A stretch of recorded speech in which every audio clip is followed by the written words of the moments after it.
چل پڑے، کوفہ میں پہنچے۔ کوفہ پہنچ کر آمنے سامنے فوجیں کھڑی ہو گئیں۔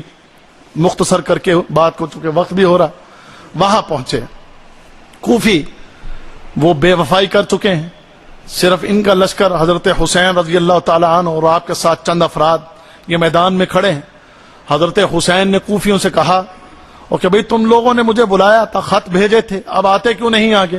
وہ سارے کے سارے پیچھے کھڑے ہیں، اور کھڑے ہیں یزید کا جو لشکر ہے، عبید اللہ ابن زیاد جس کی کمانڈ کر رہا ہے، اور عبید اللہ ابن زیاد نے اپنا کمانڈر عمر بن سعد کو مقرر کر رکھا تھا، تو عمر بن سعد اس فوج کی کمانڈ کر رہا تھا۔ اب کھڑے حسین رضی اللہ تعالیٰ عنہ پکار کے ایک ایک کا نام لے کر خط نکال کے دکھا رہے ہیں کہ ظالمو تم نے مجھے بلایا ہے، اب آتے نہیں۔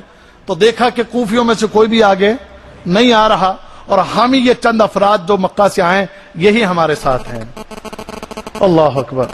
ایک بات اور مجھ سے چھوٹ گئی درمیان میں، وہ بھی اگر میں ساتھ بتا دوں تو بہتر رہے گا، کہ جب مسلم بن عقیل والی بات راستے میں طے ہوئی کہ قتل کر دیے گئے، شہید کر دیے گئے، تو مکہ سے آتے ہوئے راستے میں بہت سے حجاج، بہت سے لوگ حضرت حسین کے ساتھ مل گئے تھے کہ ہم بھی اس جنگ میں آپ کے ساتھ جاتے ہیں۔ لیکن مسلم بن عقیل کے اس واقعہ پر جہاں یہ فیصلہ ہوا کہ مسلم بن عقیل کا بدلہ لینے جائیں گے، تو وہ لوگ جو مکہ کے باہر سے آپ کے ساتھ ملے تھے وہ سارے وہاں سے واپس ہو جاتے ہیں، کہتے ہیں ہم اس مسئلے کے لیے آپ کے ساتھ نہیں جائیں گے، ہم اس مسئلے کے لیے آپ کے ساتھ نہیں جائیں گے۔ اور یہ بھی تاریخ کی کتابوں میں لکھا۔ اچھا، اب کوفہ کے میدان میں کھڑے، بات چیت ہوئی ان سے، انہوں نے کہا جی کہ وہ کوئی جواب ہی نہیں دے رہا۔ اب یہی چند افراد میدان میں کھڑے، تو حضرت حسین رضی اللہ تعالی عنہ نے اس کیفیت کو دیکھ کر 3 سوال ان کے سامنے رکھے ہیں۔ کیا کیا؟ 3 سوال، اور یہ 3 سوال بھی تاریخ کی کتابوں میں لکھے ہوئے ہیں۔ وہ الگ بات ہے، آپ سے یہ ساری باتیں چھپائی جاتی ہیں، آپ کے سامنے یہ بیان نہیں کی جاتی، تم کتابیں پڑھو تو یہ سب تمہارے سامنے آ جائے اللہ کے فضل سے۔ وہ 3 باتیں کیا تھی؟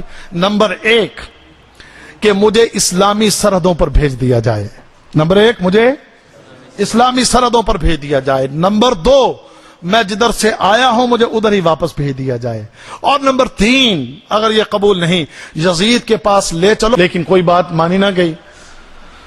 اس نے کہا عبید اللہ ابن زیاد نے بیعت کرنا ہے تو پہلے میرے ہاتھ پر بیعت کرو، پھر کیا ہوگا، پھر آگے۔ حضرت حسین نے اس بات کو قبول نہ کیا۔ جب یہ قبول نہ کیا گیا تو لڑائی ہوئی، جنگ ہوئی، انہوں نے حملہ کر دیا۔ حضرت حسین رضی اللہ تعالیٰ عنہ کے ساتھی بڑی دلیری کے ساتھ لڑتے ہوئے، جنگ کرتے ہوئے شہید ہو گئے۔ تعداد تھوڑی تھی، لیکن تھوڑی تعداد کے باوجود ہزاروں کے لشکر کے اندر گھس کے انہوں نے بہت زیادہ انہیں نقصان پہنچایا، اور پھر آخر میں حضرت حسین رضی اللہ تعالیٰ عنہ بچتے ہیں، زخمی ہو چکے تھے، لیکن کسی کی جرت نہیں ہو رہی تھی کہ آگے بڑھ کے حضرت حسین رضی اللہ تعالیٰ عنہ پر حملہ کریں یا آپ کو شہید کر لیں، کسی کی جرت نہیں ہو رہی تھی۔ آپ کا حضرت حسین کا ایک ستیلا ماموں جس کا نام شمر تھا، اس شمر نے شور ڈالا اور کہنے لگا آگے بڑھو، تمہیں تمہاری مائیں گم پائیں، حملہ کرو، یہ زخمی ہو چکا ہے، اب تمہارا کچھ نہیں بگاڑ سکے گا۔ تو پھر مزید آگے بڑھ کے ایک سپاہ نے یا ایک لشکر نے حملہ کیا اور شمر بھی آگے بڑھا۔ ایک روایت میں کہ شمر نے حضرت حسین رضی اللہ تعالیٰ عنہ کو شہید کیا ہے، اور ایک روایت کے اندر کہ ایک ابن نخعی نامی ایک شخص تھا، اس نے حضرت حسین رضی اللہ تعالیٰ عنہ کو شہید کر دیا، اور آپ کی گردن مبارک جو ہے اس کو اتار دیا گیا۔ اور اللہ کے رسول کا یہ نواسا یہ شہادت پا جاتا ہے۔ ہمیں اس شہادت پر غم ہے، ہمیں اس شہادت پر تکلیف ہے، ہمیں اس شہادت کے اوپر بڑا افسوس ہے۔ حضرت حسین کی یہ شہادت بڑی المناک ہے، دردناک ہے، ہیبت ناک ہے، دل و دماغ کو لرزا دینے والی، ہلا دینے والی ہے، اس میں کچھ شک نہیں۔ لیکن اس واقعہ کو بنیاد بنا کر پورا سال اور صدیوں تک دکانداری چلانا اس کی شریعت اجازت نہیں دیتی، اس کی شریعت اجازت نہیں دیتی۔ پھر اس میں واقعے کے اندر رنگ بھرے جاتے ہیں۔ اس دن آسمانوں سے خون برس رہا تھا، اس دن جس پتھر کو اٹھاتے اس کے نیچے سے خون نکل آتا تھا۔ اس دن حضرت فاطمہ میدان کربلا کے اندر جھاڑو دے رہی تھیں، اس دن میدان کربلا میں فلاں چیز نظر آئی، فلاں چیز نظر آئی۔ تو یہ ساری کی ساری باتیں من گھڑت واقعات ہیں، رنگ بھرے جاتے ہیں، رنگ۔ پھر جی عورتوں کو باندھ لیا گیا، بیمار کربلا کو باندھ لیا گیا، ان کو گھسیٹا گیا، ان کے پردے اتار لیے گئے، ان کو بغیر پردوں کے ان کو جو ہے یزید کے دربار میں پیش کیا گیا۔ تو یہ ساری ڈرامہ بازی، دھوکہ بازی، فریب ہے، رنگ بھرے ہوئے ہیں اس واقعے کے اندر۔ پانی بند کر دیا، اچھا پانی بند کر دیا اور آخری دن کہتے ہیں حضرت حسین نے غسل کیا۔ پانی بند ہو گیا لیکن آخری دن حضرت حسین نے، اب بندہ پوچھے پانی بند ہوا، غسل کس چیز سے ہوا؟ پانی بند ہو گیا تو غسل کس چیز سے؟ لیکن بس بیان کرتے جا رہے ہیں اور لوگ ہمارے رو رہے ہیں۔ ہاں جی میں بات مکمل کر رہا ہوں، پھر سوال کریں آپ انشاءاللہ۔ تو یہ ساری باتیں رنگ بھر بھر کے، یہ باتیں رنگ بھر بھر کے پیش کی جاتی ہیں۔ اب شہادت ہوئی، آپ کا سر مبارک پہلے عبید اللہ ابن زیاد کے دربار میں وہاں لایا گیا، اس نے بدتمیزی کی، آپ کے دانت مبارک پر چھڑی ماری اس نے، یہ واقعہ صحیح ہے۔ اور انس بن مالک رضی اللہ تعالیٰ عنہ وہاں بیٹھے تو اٹھ کے کھڑے ہو گئے، انہوں نے کہا بدبخت، جن ہونٹوں پر تو چھڑی مار رہا ہے ان ہونٹوں پر میں نے رسول اللہ صلی اللہ علیہ وسلم کو بوسہ دیتے ہوئے دیکھا ہے۔ حضرت انس بن مالک رضی اللہ تعالیٰ عنہ وہیں بیٹھے تھے، عبید اللہ ابن زیاد نے گستاخیاں کی۔ پھر اس کے بعد ایک واقعہ بھی ہے کہ پھر اس عبید اللہ ابن زیاد کا خاتمہ بھی بڑا، جو ہے اللہ تعالیٰ نے ایک ایسا شخص مختار ثقفی جو تھا وہ مسلط کیا، اس نے بدلہ بھی لیا۔ لیکن اس سے پہلے ایک واقعہ بعض لوگوں نے دیکھا کہ ایک سانپ آیا اور ایک سانپ آ کر اس عبید اللہ ابن زیاد کے ناک میں داخل ہوا اور پھر نکل گیا۔ 3 مرتبہ اس کے ساتھ یہ واقعہ ہوا، 3 مرتبہ یہ واقعہ اس کے ساتھ پیش آیا۔ یہ واقعہ صحیح ہے، بعض مورخین نے اس واقعہ کو صحیح قرار دیا۔ تو خیر اس کے بعد حضرت حسین رضی اللہ تعالی عنہ کے سر کو یزید کے ہاں لایا گیا، بڑی خوشی سے آیا۔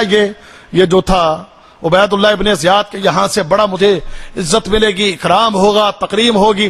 لیکن وہیں پر مورخین نے لکھا ہے کہ جب حضرت حسین کے گھر کی خواتین یزید کے گھر میں گئیں تو یزید کے گھر کی خواتین کی آہ و بقا کی آوازیں باہر لوگوں کو آ رہی تھیں کہ یہ کیا واقعہ ہوا ہے۔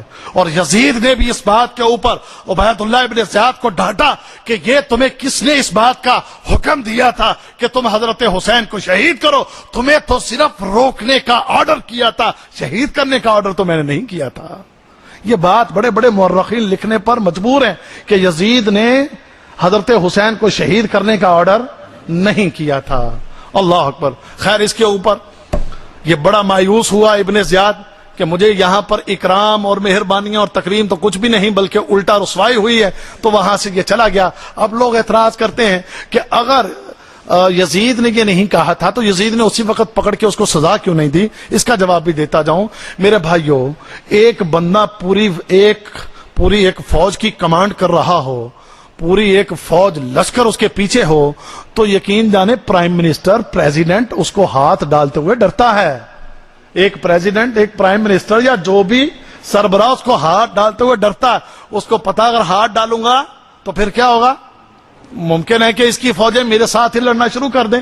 زیادہ تر طاقت میں اگرچہ بظاہر بادشاہ ہوتا ہے، لیکن بعض اوقات نیچے جو کمانڈر ہوتے ہیں جن کے پیچھے فوجیں، جن کے ساتھ ہمیشہ فوجیں ان کے ساتھ لگی رہتی ہیں، وہ زیادہ پاور کے اندر ہوتا ہے بعض اوقات۔ اسی ڈر سے بھی، جیسے کہ اس کے اوپر اور بھی بہت سی دلیلیں پیش کی جا سکتی ہیں کہ حضرت عثمان غنی رضی اللہ تعالیٰ عنہ کے قتل کا بدلہ کتنی دیر حضرت علی نے ان لوگوں سے نہیں لیا کہ جو حضرت علی کے لشکر میں موجود تھے۔ بدلہ کیوں نہ لیا؟ اس لیے کہ جب ہم طاقت میں آئیں گے، حکومت مضبوط ہوگی تو ہم ان سے بدلہ لے لیں گے۔ یہی تو وجہ تھی لڑائی کی، جنگ جمل اور جنگ صفین کی، اسی وجہ سے لڑائیاں ہوئی تھی۔ لیکن عثمان غنی کے قاتلوں کو حضرت علی نے پہلے کچھ بھی نہ کہا۔ کیوں؟ کیونکہ اس وقت ان کو پکڑنا نقصان اور خطرے سے خالی نہیں تھا۔ تو اس وقت اس موقع پر یزید بھی ابن زیاد کو بھی کچھ نہیں کہہ سکتا تھا۔ خیر میرا اب مقصد یہاں پر یزید کو بیان کرنا نہیں کہ یزید کی میں وکالت کروں یا یزید کے لیے میں اس کے کوئی جنتی ہونے یا کچھ اور، یہ ایک الگ موضوع ہے اور ایک طویل موضوع ہے۔ بات کرنے کا مقصد کہ واقعہ اتنا سا تھا جو میں نے آپ کے سامنے رکھا ہے۔ اس کے بعد حضرت حسین رضی اللہ تعالی عنہ کو کربلا کے میدان میں ہی بعض روایات میں کہ وہیں پر دفن کر دیا گیا، بعض نے کہا نہیں کسی اور علاقے میں جا کر دفن کیا گیا۔ اور اسی طریقے سے جو آپ کے گھر کی خواتین تھیں ان کو بڑے عزت احترام کے ساتھ اکرام کے ساتھ مدینہ بھیج دیا گیا۔ زین العابدین ایک آپ کے بیٹے حضرت حسین کے زندہ بچے تھے، وہ بیمار تھے اس لیے کربلا کے میدان میں نہ اترے، انہیں بھی جو ہے مدینے کے اندر واپس انہی خواتین کے ساتھ بھیج دیا گیا، اور تاریخ نے لکھا ہے کہ بڑی عزت احترام کے ساتھ انہیں بھیجا گیا۔ لیکن لکھنے والوں نے بعض نے بڑے بڑے اس کے اندر جھوٹ بولے ہیں اور بڑی بڑی باتیں گھڑی ہیں اور بڑے رنگ بھرے ہیں اور بڑے تڑکے لگائے ہیں کہ جن کے اندر کوئی حقیقت نہیں ہے۔ اب آخری 2-4 منٹ اس بات کی طرف میں آپ کی توجہ دلا دوں کہ میرے بھائیوں، ان سارے واقعات، ان سارے غموں، ان ساری تکلیفوں، ان ساری پریشانیوں کے اوپر ہمیں اسلام نے، ہمیں دین نے اپنے سینے پیٹنے، اپنے رخسار پیٹنے، اپنے سر پیٹنے کا حکم نہیں دیا، بلکہ رسول اللہ صلی اللہ علیہ وسلم کا ارشاد گرامی ہے صحیح بخاری کے اندر، اللہ کے رسول کیا ارشاد فرماتے ہیں؟ فرمایا لیس منا من لطم الخدود وشق الجیوب، اللہ کے رسول کا فرمان ہے صحیح بخاری باب الجنائز کے اندر، اور حدیث نمبر 1294 1294 اللہ کے رسول فرماتے ہیں لیس منا، وہ ہم میں سے نہیں، من لطم الخدود، جو اپنے رخساروں کو پیٹتا ہے، وشق الجیوب، اور اپنے گریبانوں کو چاک کر لے، ودعا بدعوى الجاہلیہ، اور جاہلیت کی پکار لگانے والے، فرمایا یہ ہم میں سے لیس منا، بخاری ہے باب الجنائز ہے حدیث نمبر 1294 ہے، جاؤ اٹھا کر دیکھ لو اللہ کے رسول نے ان سے کیا کہا ہے، یہ ہم میں سے، یہ آل رسول، اہل بیت، صلو علی رسول، صلو علی النبی، ہیں نبی سے محبت کے دعوے، اہل بیت سے محبت کے دعوے، حسین سے محبت کے دعوے، آل رسول سے محبت کے دعوے، لیکن حقیقت اللہ کے رسول کیا فرماتے ہیں؟ لیس منا، یہ ہم میں سے ہے ہی نہیں، کیونکہ اسلام اس بات کی اجازت نہیں دیتا ہے۔ اس لیے اللہ کے رسول صلی اللہ علیہ وسلم نے یہ بات ارشاد فرما دی۔ ہم کہتے ہیں ان حسین رضی اللہ تعالی عنہ کا ماتم کرنے والوں سے، اور یہ بات سنو ذرا، حسین رضی اللہ تعالیٰ عنہ کا ماتم کرنے والوں سے ہم یہ بات کہتے ہیں، حسین کا ماتم کرنے کی بجائے، اور ظالموں یہ دو باتیں سمجھ لو، ان ماتم کرنے والوں تک یہ پیغام اللہ کرے پہنچ جائے۔ وہ پیغام یہ ہے، نمبر 1 کہ حسین کی سیرت پر عمل کرو، حسین کی سیرت، حسین رضی اللہ تعالیٰ عنہ کا عزت احترام ہماری نظروں میں بہت زیادہ ہے۔ رسول اللہ صلی اللہ علیہ وسلم نے حضرت حسین کو جنت کے نوجوانوں کا سردار قرار دیا ہے۔ کوئی یہ نہ کہے کہ ہم ان کی کوئی گستاخی کرنے والے، معاذ اللہ ہم سوچ بھی نہیں سکتے۔ ہم تو بھائی جو ان کے مقام اور مرتبے ہیں اس کا تو ہم واللہ ایک ذرہ سا بھی ان کا جو ہے اس کے برابر بھی نہیں ہے، ہم تو اس کے برابر بھی نہیں ہیں۔ حضرت حسین جنت کے نوجوانوں کے سردار ہیں، تمہیں اگر بننا ہے تو سینے پیٹنے کی بجائے، اور حسین نے اپنے بابا علی کے لیے ماتم نہیں کیے، حسین نے اپنے بھائی حسن کے لیے ماتم نہیں کیے، حسین نے اپنے بڑوں کی شہادتوں پر ماتم نہیں کیے، حسین نے صبر کیا ہے، حسین نے عبادت اطاعت اللہ کے دین پر چل کے زندگی کو بسر کیا ہے، حسین کی سیرت کو اختیار کر ظالم کہ حسین کربلا کے میدان میں بھی نماز پڑھ رہا تھا۔